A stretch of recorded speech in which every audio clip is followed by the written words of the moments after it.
Divine Supernatural Ministry presents.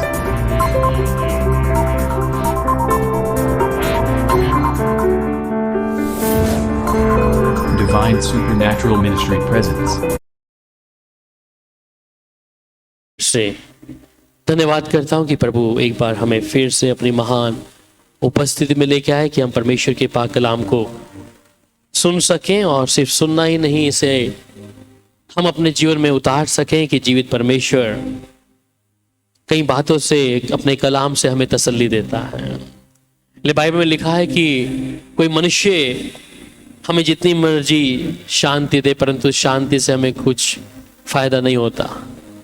पर परमेश्वर का कलाम है, जब हम सुनते हैं इससे हमें तसल्ली मिलती है, शांति मिलती है और छुटकारा मिलता है। इसलिए बेहद जरूरी है उसके कलाम में जो सामर्थ है, उसकी जो ताकत है, उसको हम समझ लें। इसलिए कलाम में लिखा है कि परमेश्वर ने अपने नाम से बढ़कर अपने वचन को अहमियत दी है। इसका मतलब कि परमेश्वर के वचन में ही सामर्थ है। और पौलुस भी कहता है कि जब जब मैं खुदा के कलाम को सुनाता हूं, मैं सामर्थ प्राप्त करता हूं। प्रभु का धन्यवाद। आइए गलातियों की पत्री 5 अध्याय और उसकी एक आयत को हम पढ़ेंगे। Galatians chapter 5 verse 1। मसीह ने स्वतंत्रता के लिए हमें स्वतंत्र किया है, सो इसी में स्थिर रहो और दास्तव के जुए में फिर से ना जोतो। मसीह ने स्वतंत्रता के लिए हमें स्वतंत्र किया है। इसका मतलब कि हम पहले स्वतंत्र नहीं थे। हमारी इच्छाएं, हमारा शरीर या आत्मा या प्राण, हम जिस भी स्थान पर थे, जिस धर्म और जाति में थे, कुछ रिचुअल्स थे, कुछ प्रथाएं थी, पर जब मसीह यीशु को उद्धारकर्ता के रूप में स्वीकार कर लिया है और उस प्रभु को अपने जीवन का परमेश्वर जान लिया है, तो स्वर्ग का परमेश्वर इस बात के विषय कहता है कि हमें स्वतंत्र किया गया है। हम को परमेश्वर ने उसमें स्थिर किया है। इसलिए कई बार हम जब पढ़ते हैं कि जब हम वचन से, परमेश्वर से या प्रार्थना से जब अलग होते हैं, तब हम पाप में गिर जाते हैं। पहली बात, वचन से, परमेश्वर की उपस्थिति से जब हम अलग होते हैं, परमेश्वर की मौजूदगी या एक सहभागिता से, अक्सर हम पाप में गिरते हैं। और इससे पहले जो हमारा जीवन था, जब हम एक स्वतंत्र नहीं थे, परंतु हमें किसी कैद में थे, जहां पर हम एक बोझ के समान अपने तरीके से, अपने जीवन की श्रेणी से कुछ ना कुछ ऐसी बातें कर रहे थे, चाहे वो भय में कर रहे थे। पर जब यीशु मसीह, जिसके वसीले से मैं और आप आज स्वतंत्र हैं, हमारे जीवन को हम जानते हैं कि जब हम कई बार परमेश्वर को, जो अति सहज से मिलने वाला परमेश्वर है, उसको कई बार हम कॉम्प्लिकेटेड बना देते हैं। इसलिए कई लोग धर्म और कर्म के कामों को कर कर सोचते हैं कि मैं, परमेश्वर मुझे इन बातों से स्वतंत्र कर देगा, या फिर इस बात के लिए कि जहां परमेश्वर ने मुझे और आपको ये आजादी दी है कि हमें उन बातों से स्वतंत्र कर दिया है। इसलिए या हम पुराने नियम में जब जाते हैं तो वहां पर कुछ बातें हैं जहां पर हैकल में जाने के लिए, याजकों के पास जाने के लिए कुछ ना कुछ काम है। और अगर उस तरीके से अगर आज हम जीवन जिए तो हमारा जीना बहुत मुश्किल हो जाएगा। यहां तक कि खुदा की हैकल में आने के लिए भी मुझे और आपको बहुत बातों में सोचना पड़ेगा। या उसी प्रकार जहां हैकल का जो महायाजक है, साल में एक ही बार महापवित्र स्थान में जाकर अपने जो कपड़ों पे एपोद के ऊपर वो घुंघरू की आवाज छनछनाते हुए अपने आप को जांचता हुआ उस स्थान में जाता है। पर प्रभु ने मुझे और आपको स्वतंत्र किया है कि मेरे को और आपको जहां किधर है, प्रभु ने वो स्वतंत्रता के साथ हम उससे बातचीत कर सकते हैं। उस प्रभु से, चाहे हम दुख में हैं, निराशा में, समस्या में, अपने परमेश्वर को अपने दिल का हाल सुना सकते हैं। पर अगर एक व्यक्ति के जीवन में वचन और प्रार्थना नहीं है, तो परमेश्वर से हम बातचीत भी नहीं कर सकते। इसलिए वचन और प्रार्थना और सहभागिता भी हमें परमेश्वर के नजदीक लेके जाती है।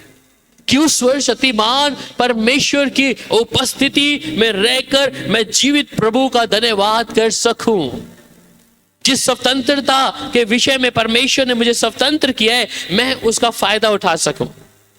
इसलिए बहुत से लोग आज अपने जीवन में जो व्यवस्थाओं को बना लेते हैं, चाहे प्रभु के साथ साथ चलते चलते भी, प्रभु में आने के बावजूद भी हम कई बार अपने जीवन में व्यवस्था बना लेते हैं और ये व्यवस्था हमें क्या करती है, बांध देती है।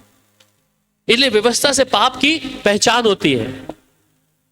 प्रभु ने हमें स्वतंत्र किया और दासत्व के जीवों से फिर हम उसे दोबारा से ना जोते हैं उसको। प्रभु ने जब छुटकारा दे दिया है तो फिर मैं दोबारा से उस बंधुआई में क्यों जा रहा हूं। अक्सर हम देखते हैं कि कई लोग सुबह प्रार्थना करते हैं और कई लोग नहीं करते हैं। तो इसका मतलब क्या कहेंगे, क्या वो धर्मी नहीं है? क्या प्रभु का संबंध उनके साथ नहीं है?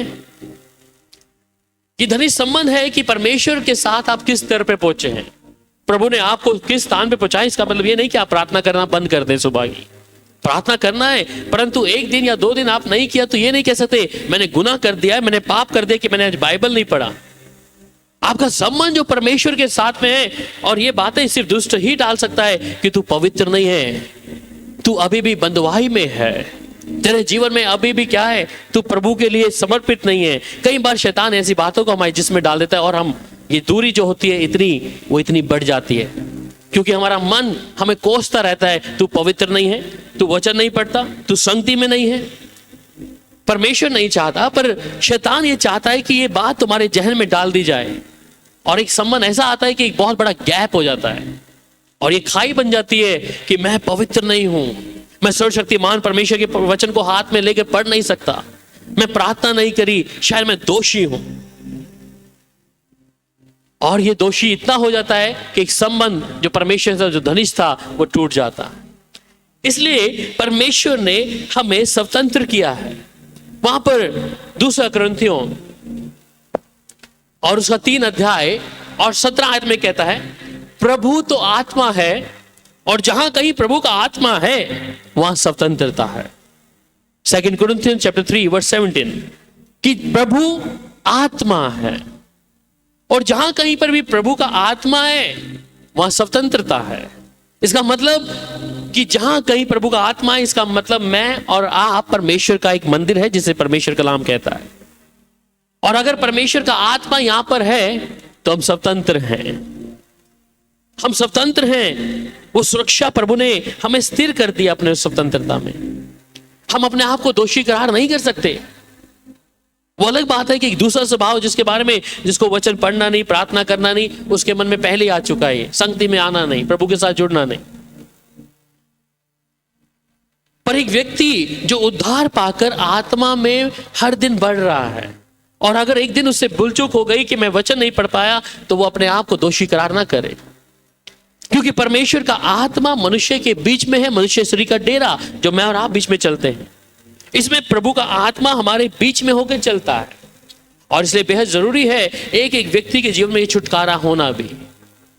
हमारे जीवन में वो छुटकारा, कई बार जब हम इन बातों के लिए हल्का रखते हैं अपने जीवन को कि सब ठीक है, हम प्रभु के साथ हमारा संबंध है, यहां पर भी एक गड़बड़ है कि हम इस बात में रहते हैं कि प्रभु के साथ हमारा संबंध है, पर हालांकि में संबंध होता नहीं है।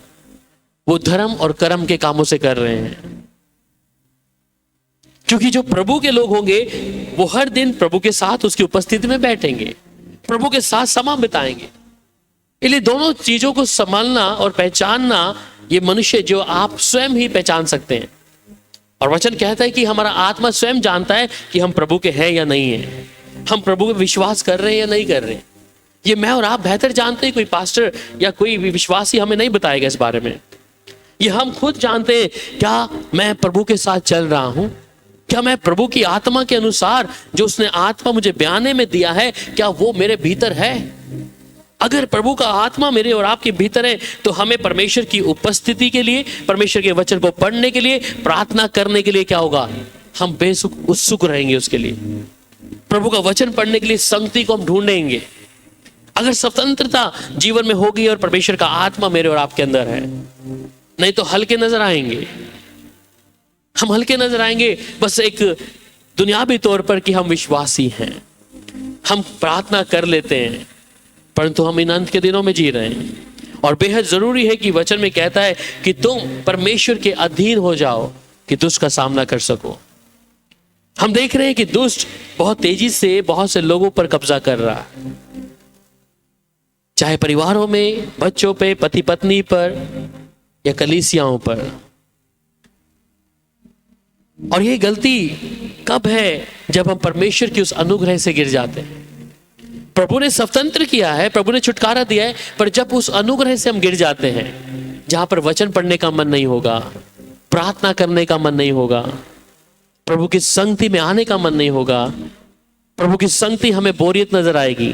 परमेश्वर का पाक कलाम पढ़ने के लिए 5 मिनट पढ़ लिया, मुझे नींद आ रहा है, मुझे पढ़ना नहीं है, मुझे प्रार्थना करने में मन नहीं है, तो समझ लिए दुष्ट अंदर भीतर कब्जा कर चुका है।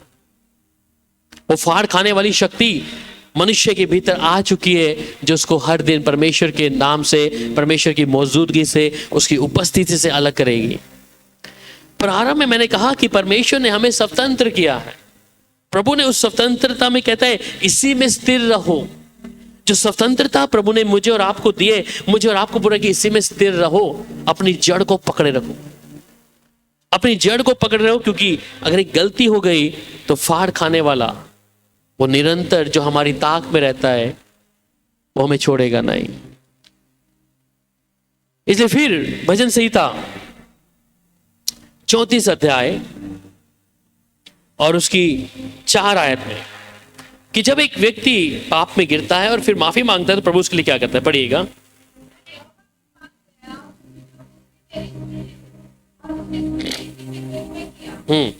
सो यहां भजनकार क्या कहता है, मैं यहोवा के पास गया तब उसने मेरी सुन ली और मुझे पूरी रीति से निर्भय किया। जब एक व्यक्ति स्वतंत्र हो गया है, स्वतंत्रता होने के बावजूद भी अपने जीवन में बहुत सी परेशानियों को देख रहा है। कई बार आपने देखा है कि लोग प्रार्थना कर रहे हैं, वचन पढ़ रहे हैं, परंतु कहीं ना कहीं उनके जीवन में कुछ ना कुछ बातें ऐसी है जो अंधकार की शक्तियां, जादू या कई बातें उनके जीवन में या दुष्ट आत्मा उनको फिर भी परेशान करती हैं। स्वर्ग का परमेश्वर क्यों नहीं सुन रहा उनकी प्रार्थनाओं को? क्या कारण है कि जो आज मसीह लोग हैं, दुष्ट उनको कई बार दुष्ट आत्माओं के रूप में परेशान कर रहा है? बाइबल में एक जिक्र आता है, पहला राजा जो इजराइल का है, राजा शाऊल, और इसके विषय में मैं और आप बहुत अच्छे तरीके से जानते हैं कि ये राजा जो शाऊल है, जिसे परमेश्वर ने नियुक्त किया है इजराइल का पहला राजा, पर इसके जीवन में एक परेशानी है।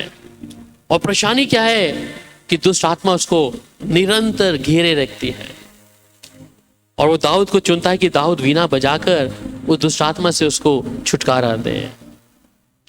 इसे भी परमेश्वर ने चुना है, पर जीवन में जो उसने करना है वो नहीं किया, संपूर्ण तरीके से छुटकारा नहीं पाया। अगर जीवन में राजा शाऊल संपूर्ण तरीके से छुटकारा पाता तो दुष्ट आत्मा की हिम्मत नहीं थी कि उसे बार बार तंग करे।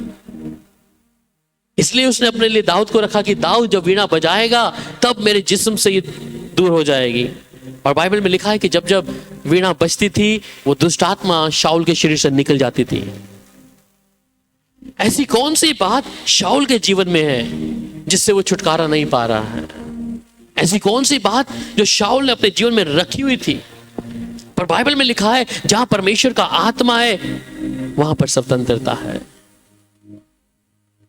अगर एक व्यक्ति जो दुनियावी तौर पे धर्मी है, हम दुनियावी तौर पे एक धर्मी नजर आते हैं, प्रभु के सामने नजर आते हैं, वैसे राजा शाऊल भी इजराइल के लिए राजा नजर आ रहा था, पर इसे जरूरत पड़ रही थी एक ऐसी व्यक्ति की जो उसको उस दुष्ट आत्मा से छुटकारा दे।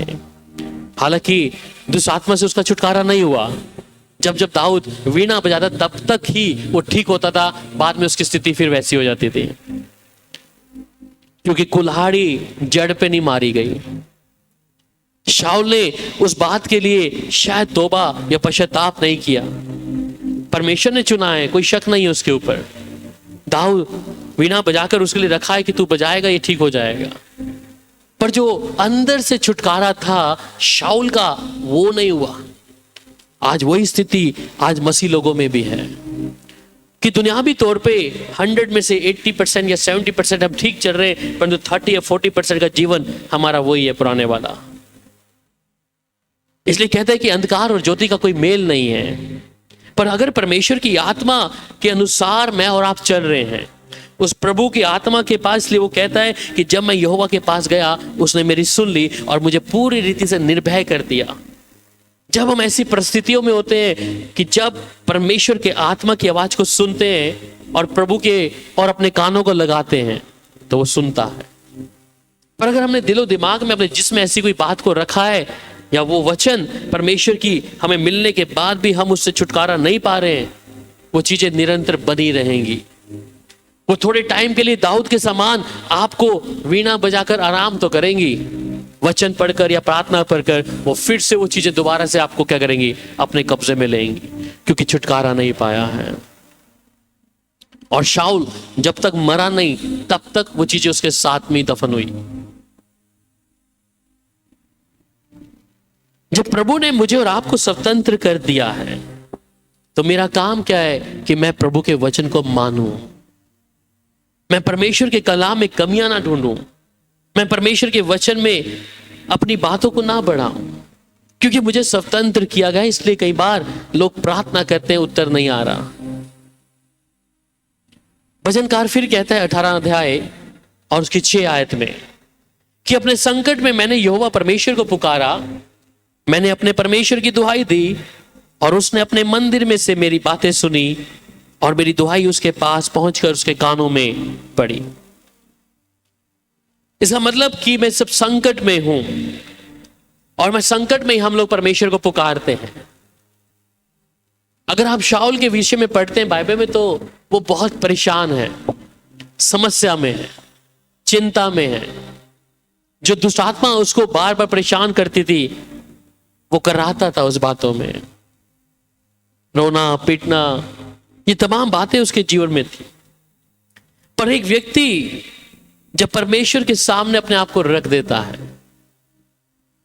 तब वचन कह रहा है कि मैंने यहोवा परमेश्वर को पुकारा, मैंने अपने परमेश्वर की दुहाई दी और उसने मंदिर में से मेरी बातें सुनी और मेरी दुहाई उसके पास पहुंचकर उसके कानों में पड़ी। जब हम प्रभु के साथ चल रहे हैं और हम इस बात को जानते कि मेरा छुटकारा हो गया है, बाइबल में लिखा है कि थोड़ा सा खमीर पूरे गूंधे हुए आटे को खमीरा कर देता है। वो पुरानी कोई सी ऐसी बात या जड़ कहता है वो दोबारा से ना फूटे जिससे तुम कड़वित हो जाओ। अगर छुटकारा हो गया है तो मुझे अपने जीवन को फिर से जांचने की आवश्यकता है। क्यों मेरे जीवन में अभी तक परमेश्वर उस बड़े छुटकारे को क्यों नहीं ला पा रहा? क्यों मैं अपने जीवन में अभी हर दिन उस समस्याओं में, चिंताओं में, परेशानियों में निरंतर बना हूं? आप देखिए बहुत से विश्वासी हैं, वो कहते हैं कि हमने कोई दुष्ट आत्मा हमें घेर रही थी, घर पे हमें नजर आ गई, हमें यहां नजर आ गई। मैं कहता हूं कि मक्खी हमेशा ठंडी जगह पे बैठती है। अगर तवा गर्म है तो गर्म तवे पे मक्खी बैठ नहीं सकती। जब इन बातों को आप अपने जीवन में देखें तो जरूर अपने जीवन को जांचें, क्या मेरा संबंध प्रभु के साथ ठीक है क्या नहीं? क्या मैं प्रभु के साथ में विश्वास जीवन जी रहा या जी रही हूं? क्यों? आपको एक उदाहरण देता हूं। जब यीशु मसीह गलील में आए और जब वो नाव से उतरे तो एक ऐसे व्यक्ति को देखा जो सेना थी, उसकी दुष्ट आत्मा है। और यीशु मसीह के सामने जब वो दुष्ट आत्माएं उस व्यक्ति के अंदर होते हैं, वो कहते हैं हम सेना हैं, बहुत से हैं। और यीशु को वो एक ही बात कहते हैं कि हमारा समय अभी नहीं आया, हमें तो सूरों के झुंड में डाल दें। यीशु के सामने आते ही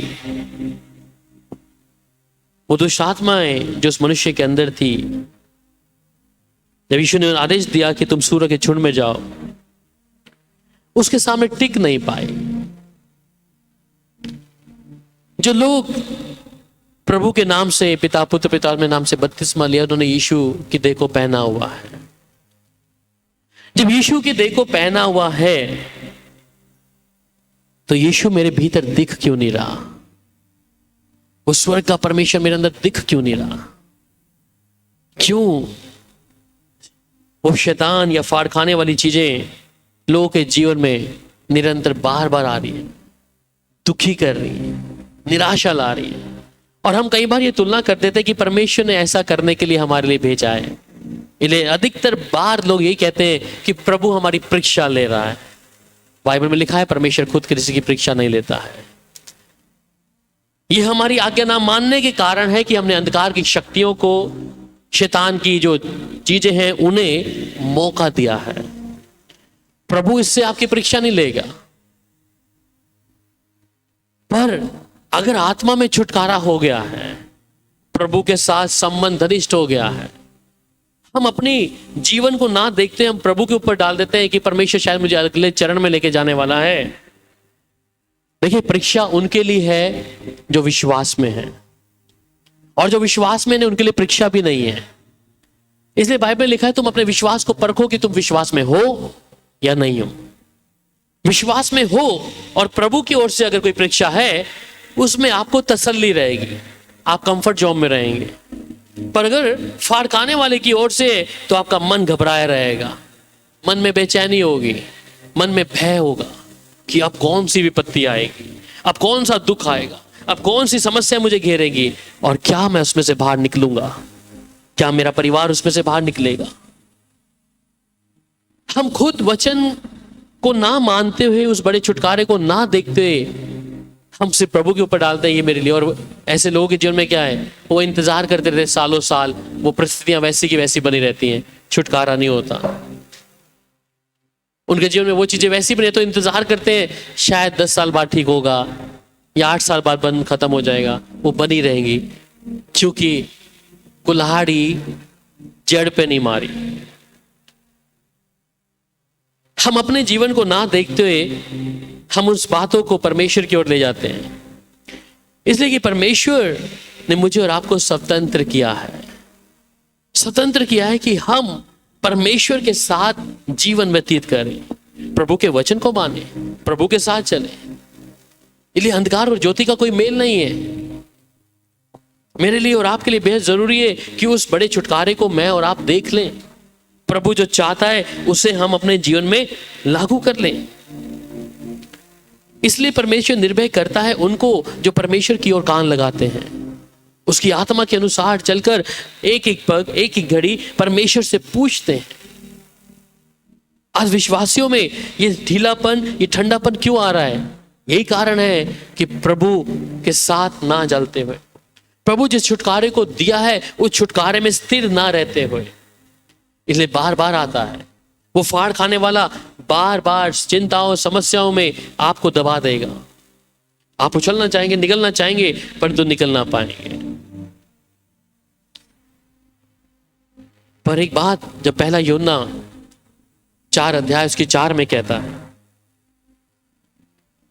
कि जो तुम में है वो संसार से बड़ा है। पढ़िएगा, पहला यूहन्ना 4:4।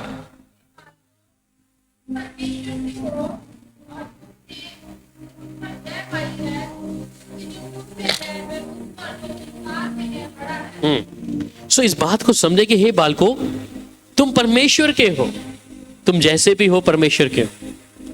तुमने उन पर जय पाई है क्योंकि जो तुम में है वो संसार से भी बड़ा है।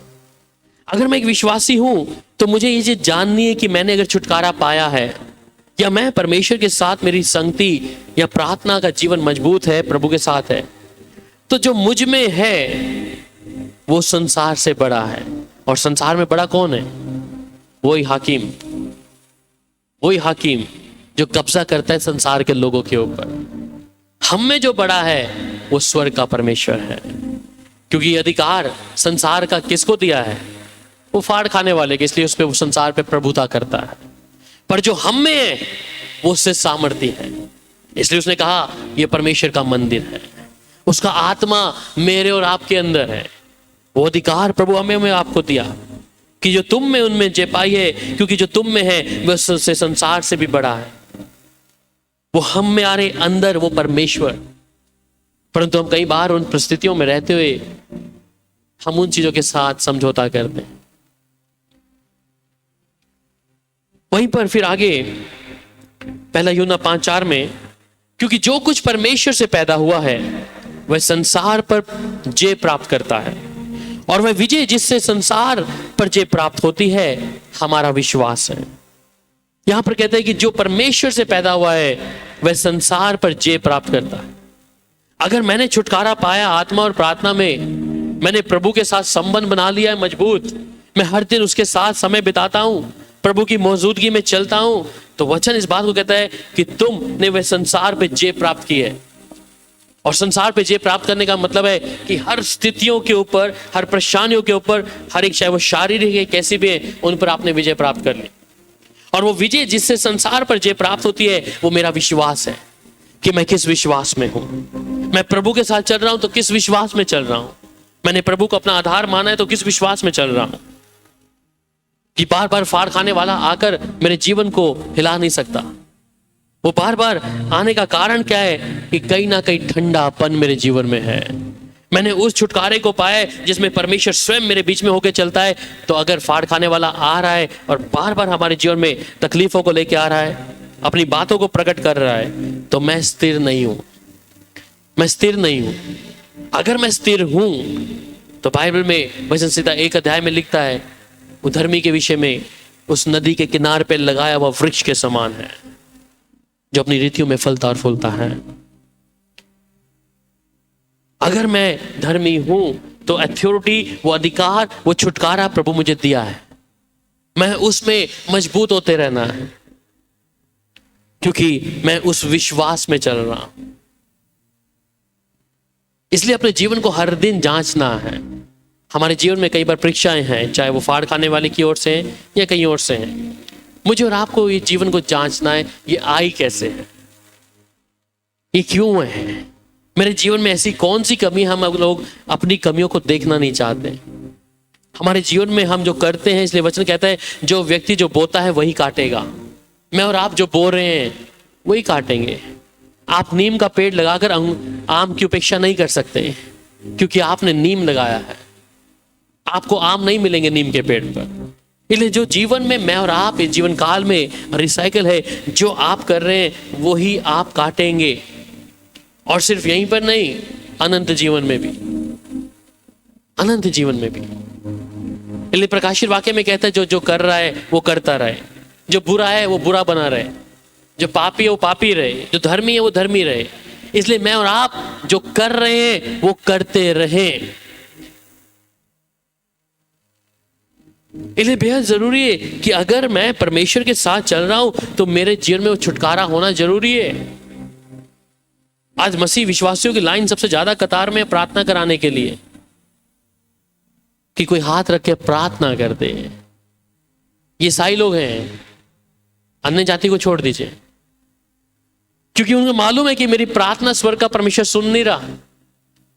मेरी प्रार्थना स्वर्ग का परमेश्वर सुन नहीं रहा, इसलिए कोई मेरे सिर पर हाथ रख के प्रार्थना कर दे, क्योंकि स्वयं के जीवन में छुटकारा नहीं पाया।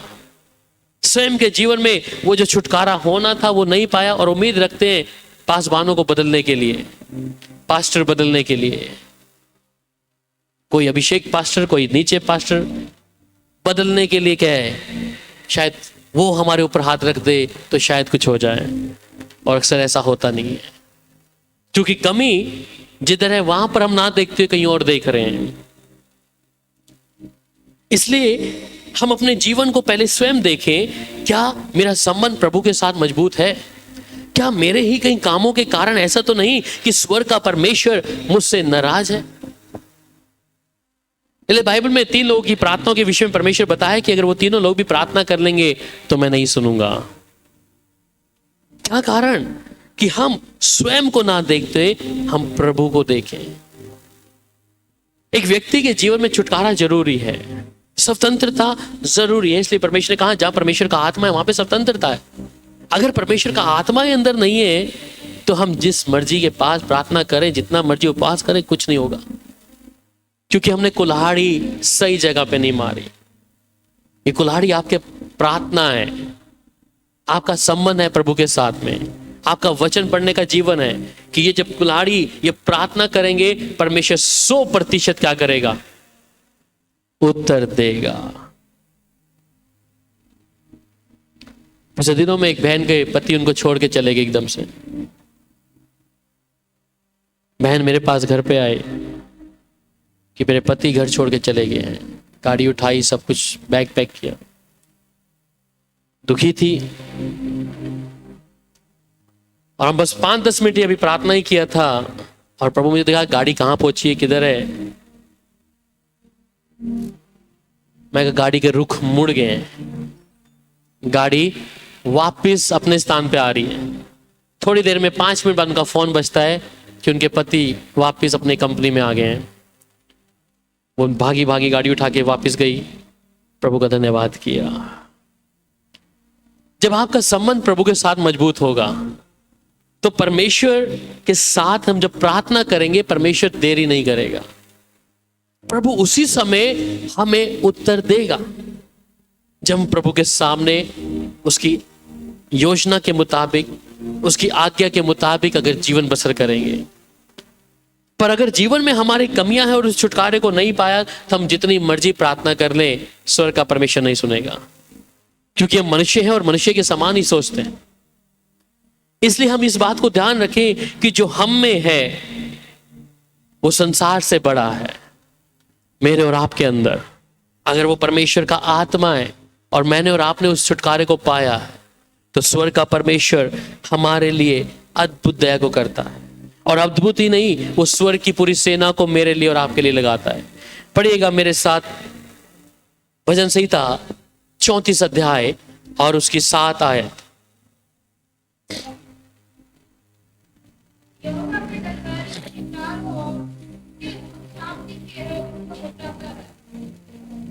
सो यहां पर कहता है, यहोवा के डरवाइयों के चारों ओर उसका दूत छावनी किए हुए उनको बचाता है। जब आप प्रभु के साथ निरंतर चल रहे हैं और उस बड़े छुटकारे को आपने पा लिया तो स्वर्ग का परमेश्वर अब अकेला नहीं है।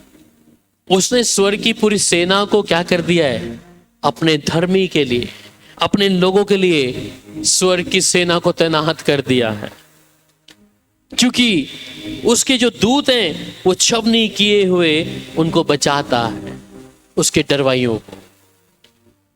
हम अकेले नजर जरूर आते, इसलिए मेरे जीवन में छुटकारा किस चीज से पाना है, मैंने किन बातों से मेरे जीवन में छुटकारा होना है, किन बातों को मैंने प्रभु के सामने रखना है कि प्रभु तू मेरा गढ़ है, तू मेरा स्थान है, तू मेरी चट्टान है। प्रभु मैंने हर चीजों में प्रभु को पहला स्थान दे, तब स्वर्ग आपकी सुरक्षा के लिए अपने हाथों को बढ़ा देगा। एक विश्वासी के लिए बेहद जरूरी है कि जब वो चलता है तो उसका आत्मा उसके लोगों के बीच में होके चलता है। अगर हमें खुद ही आवश्यकता है प्रभु के नाम से। पिछले दिन में एक फोन आया एक पासबान का, उसने कहा कि पास्टर जी जरा मेरे घर आ जाइए। मैंने बोला क्या काम है? कहता एक चर्च में एक बहन जाती है, उसके अंदर दुष्ट आत्मा है, मुझे तो प्रभु वरदान नहीं दिया, ये आप आ जाओ। मैंने कहा प्रभु आपको वरदान क्यों नहीं दिया इस बारे में? मुझे अचंभा हुआ इस बात के लिए, प्रभु का दास ये बात बोल रहा है कि मुझे ये वरदान, ये सेवा करते हैं, उनके पिताजी अच्छे प्रचारक थे, कि मुझे वरदान नहीं है, आप आ जाओ प्रार्थना के लिए। सो कई बार हम इस बात को ध्यान दें, वहां विश्वासियों के अंदर चिन्ह बताएं परमेश्वर ने, एक प्रभु का दास ऐसी बात बोल रहा है मुझे समझ नहीं आई। अगर हम प्रभु के साथ चले, इसलिए ये वचन जो है ये हम सबके लिए है। अगर आत्मा में छुटकारा पाया तो आप उस बात को समझेंगे, आप समझेंगे कि मैं जिस परमेश्वर के साथ चलता या चलती हूं उसने हमें अथॉरिटी, अधिकार दिया है। पर अगर जीवन में कोई कमी ऐसी है, जिस प्रकार राजा शाऊल अपने जीवन में दुखी और निराश में था, दुनियावी तौर पर परमेश्वर की नजरों में वो राजा है, परंतु वो कमियां वो जीवन भर उसके साथ जब तक दफन नहीं हुआ तब तक बनी रही। आज मसीह लोगों के साथ भी ऐसा ही है कि वो चीज से छुटकारा नहीं पाना चाहते हैं। इस बात को समझे कि मसीह में मुझे और आपको स्वतंत्र किया है और हमें स्थिर किया है परमेश्वर ने कि हम प्रभु के साथ चलें, प्रभु की आत्मा की आवाज को सुनते उसके साथ निरंतर भय योग्य जीवन जिए, क्योंकि उसने स्वर्ग की पूरी सेना को तैनात किया है। उसने कहा कि जो तेरे बीच में है वो संसार से बड़ा है। इतनी बड़ी उपलब्धियां परमेश्वर मुझे और आपको दिया है, फिर भी हमारे जीवन में क्या है? वचन ना पढ़ना, प्रभु की संगति में ना रहना, ये कई बातें जो मनुष्य को हल्का करती रहेंगी। परंतु परमेश्वर एक ऐसे अधूरे लोगों के लिए भी बोलता है, भजन संहिता 107 उसकी 6 आयत में, कि तब उन्होंने संकट के समय यहोवा की दुहाई दी और उसने उसको शक्ति से छुड़ाया है। जब हम संकट में हैं, निराशाओं में हैं, तकलीफों में हैं, तब पढ़िएगा मेरे साथ कोई भी भजन संहिता 107 उसका 6।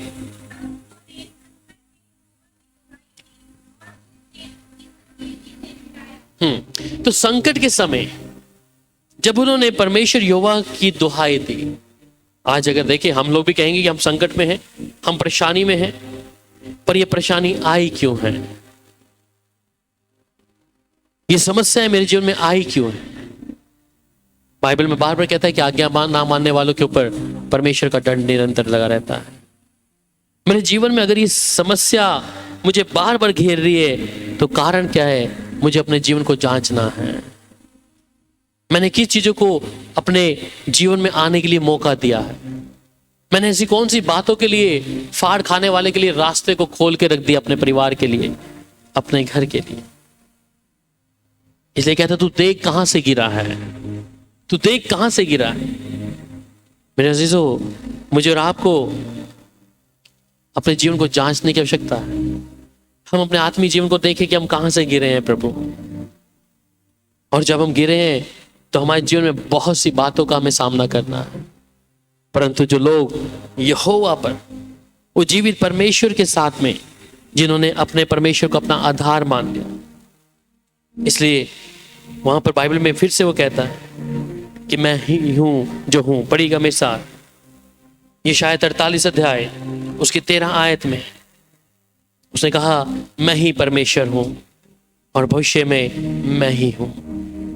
ये शायद 43 वर्स 13, मैं ही परमेश्वर हूं और भविष्य में भी मैं ही हूं। मेरे हाथ से कोई छुड़ा नहीं सकेगा। जब मैं काम करना चाहूं तब कौन मुझे रोक सकेगा? मैं ही वो परमेश्वर हूं कहता है। मनुष्य इस बात को अच्छे से जाने, जो कहता है कि मैं ही वो परमेश्वर हूं और भविष्य में मैं ही हूं। मेरे हाथ से तुझे कोई छुड़ा ना सकेगा। जब आप परमेश्वर को पूरा नियंत्रण दे देंगे, अभी हम कुछ समय प्रभु को देते हैं, कुछ संसार को देते हैं, पर जब हम परमेश्वर के नियंत्रण में अपने आप को दे देंगे, तो कोई दुष्ट या अंधकार की शक्ति या बीमारी या तकलीफ उसके हाथों से मुझे लेके नहीं जा सकती।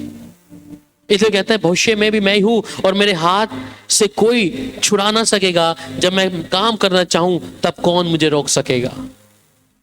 अगर मैं परमेश्वर के मुताबिक हूं तो बार बार समस्या आना, चिंताएं, परेशानी, हम कहते हैं कि जीवन का एक हिस्सा है, हम जानते हैं।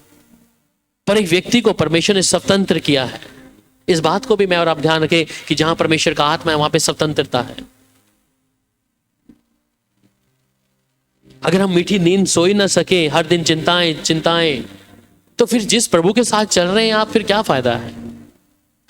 समस्याएं को देखते जा रहे हैं और वो बेचैन है आत्मा प्राण, तो फिर प्रभु के साथ चलना क्या? इसलिए शाऊल भी ऐसी बेचैन रहता था, रात भर सो नहीं पाता था। पूरी रात बिना बजा बजा के दाऊद उसे सुलाता था कि ये सो जाए और वो दुष्ट आत्मा इसके जो से दूर हो जाए। अगर मैं मसीह में हूं, इसलिए प्रभु ने कहा कि वो अपने डरवाइयों को मीठी नींद देता है, रात को मीठी नींद देता है कि तड़के आनंद से उठे। इसलिए वही परमेश्वर है। इस बात को मैं और आप जान ले कि जहां परमेश्वर का आत्मा वहां स्वतंत्रता है। मुझे उस बड़े छुटकारे को देखना है प्रभु। मुझे अपने परमेश्वर को हर स्थितियों में पहला स्थान दे देना, क्योंकि पहला पत्रस में कहता है कि वो शैतान जो है एक शेर के समान है, किसको फाड़ के खा जाए। पहला पत्रस 5 अध्याय और उसकी 8 से 9 आयत तक।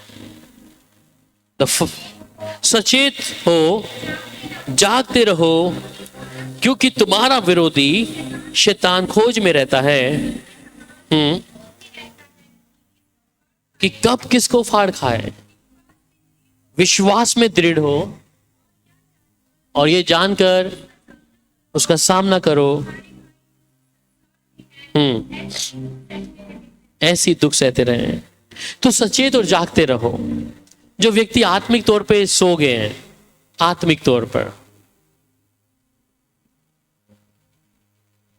जो खुदा की आवाज को नहीं सुन पा रहे, उनके लिए परमेश्वर कहते हैं सचेत और जागते रहो, क्योंकि तुम्हारा विरोधी शैतान जो है खोज में रहता है सिंह के समान, किसको फाड़ के खा जाए। आपको मालूम है वो फाड़ खाने वाला सबसे ज्यादा डिसिप्लिन में है, अपने कामों में बहुत माहिर है। वो एक एक पल एक एक चीजें बड़े एक्टिवली करता है। एक विश्वासी कई बार ढील कर देता है, पर वो फाड़ खाने वाला बड़ा सचेत है एक एक चीज के लिए, और इसी ताक में रहता है किसको फाड़ के खाए। परंतु परमेश्वर वचन कहता है कि परमेश्वर की नजरें जो उसके डरवाइयों पे निरंतर लगी रहती है कि लोग उस फाड़ खाने वाले की योजनाओं से बच जाएं। इसलिए आत्मा में जागते रहने का मतलब मैं आत्मा और प्रार्थना में प्रभु के साथ लीन रहूं।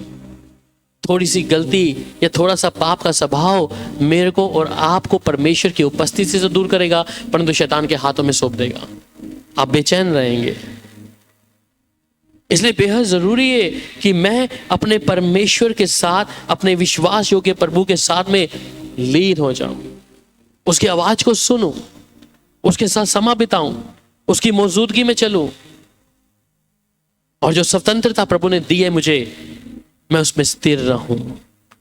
आज बहुत से लोगों ने परमेश्वर की उस स्वतंत्रता को अपने तरीके से लेना शुरू कर दिया। वो अपनी मनमानी करते हैं, प्रभु के वचन में जो बातें नहीं उसे मिलाकर या उसे घटाकर अपनी बातों को रख दिया। और ये कारण है कि परमेश्वर ने अपने मुख को उनसे अलग कर लिया है। वो दुहाई देते हैं, गिड़गिड़ाते हैं, स्वर्ग का परमेश्वर नहीं सुनता।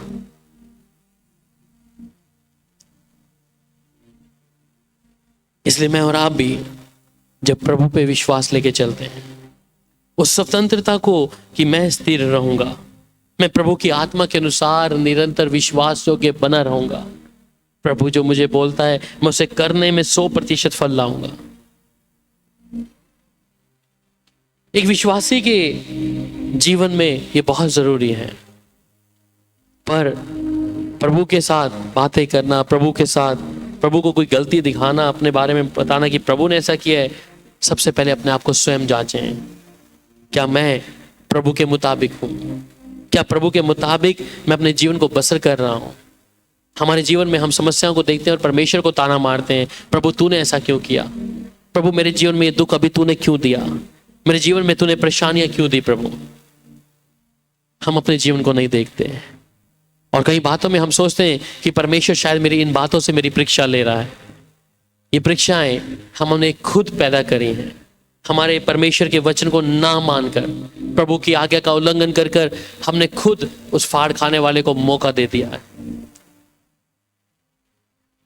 इसलिए अपने जीवन को जरूर जांचें, ये प्रार्थना करते हैं।